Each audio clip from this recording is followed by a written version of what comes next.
Hi, I'm Rob Cram, and today we're taking a look at TT Games' LEGO Marvel Superheroes, which is available on last gen and next gen systems and PC.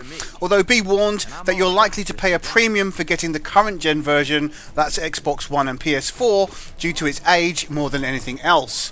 In our tests, we found there's very little difference between the two versions, so ultimately it's a matter of preference in line with what system you have available. As a game in its own right, LEGO Marvel Superheroes follows the story of the good guys, that's Captain America, the X-Men, Spider-Man, Fantastic Four and such like, versus the villainous Doctor Doom, Magneto and the mischievous god Loki. Without spoiling the simplistic Saturday afternoon plot, the game gives rise to several levels which are streamlined and linear, coupled with a more open-ended New York City to explore. The former has players thrust into the shoes of set characters, as players hot swap between them at the touch of a button and use their abilities to solve fairly easy puzzles.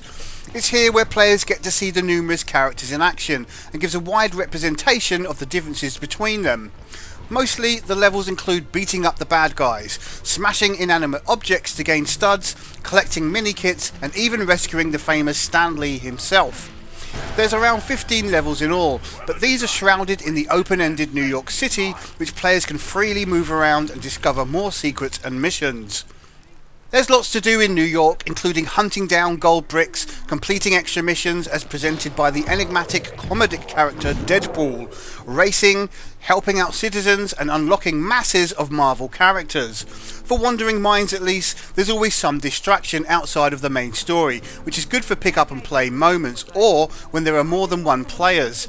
Naturally, the game does offer two-player co-op drop in and out play, which is also handy for when more people are huddled around the TV. Sadly, and this is perhaps more fitting to older gamers playing the game, there's no online co-op, which would have been a marvellous inclusion. In terms of difficulty, the game is very easy to pick up and play, and in our experience, 7-year-olds will have a great time with the game. The fact that players cannot really die and respawn in quickly means frustration levels are kept to a bare minimum. The only real complaint here lies with some horrid controls for things like flying with Iron Man, and perhaps are a little too oversensitive when using vehicles. There's also no option to change the aim controls inverted, which might not be a problem for younger gamers, but does go against the standard set in most games over the last decade or more. Graphically, the game looks fantastic, with some neat physics when objects are destroyed, pleasant lighting and shiny characters that look as plastic as you'd expect from LEGO. The interior locations are a little uninspiring though, bar one section set in the jungle which offers a neat change of pace. However, it's the fluidity and open nature of New York that is the visual tour de force, which not only runs smoothly but just feels full of character. Times Square with its LEGO themed billboards, Central Park and even the Empire State Building are recreated to provide a rich and full playground to mess around in.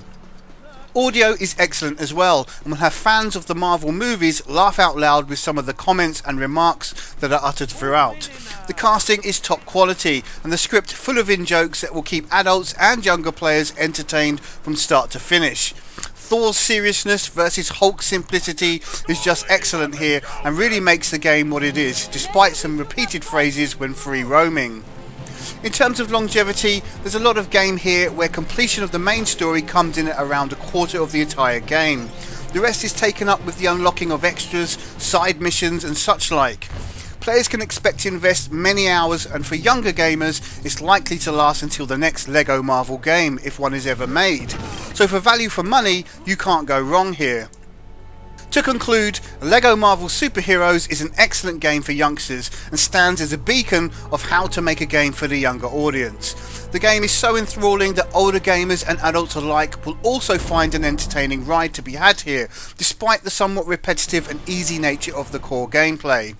If you're looking for a less serious game for your new Xbox One or PS4, then this has to be it. Although as mentioned, there's little to no differences between versions across generations, which is a shame. All that's really needed here is for TT Games to tighten up the controls, and they'd have a perfect game for the target audience. LEGO Marvel Superheroes scores 9 out of 10.